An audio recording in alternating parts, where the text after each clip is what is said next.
Құрметті достар, жалпы мынау хижаманың адамның ағзасына қандай пайдасы бар да?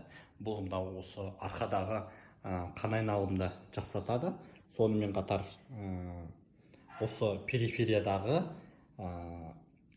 үйіп қалған, жиналып қалған қандарды жинап осы қанмен шығарып отырады.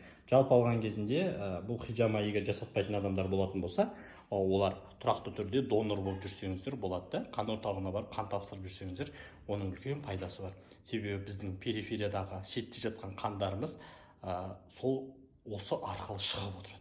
Егер сіздер донор болуға қарсы болсаңыздар, немесе қан шығармайтын болсаңыздар, онда біздің орталыққа келіп хижама және шертпе жасатып жүріңіздер. Бұл хижама қан қысымына әсер етеді, және де осы қандағы қанттың құрамына да әсері бар.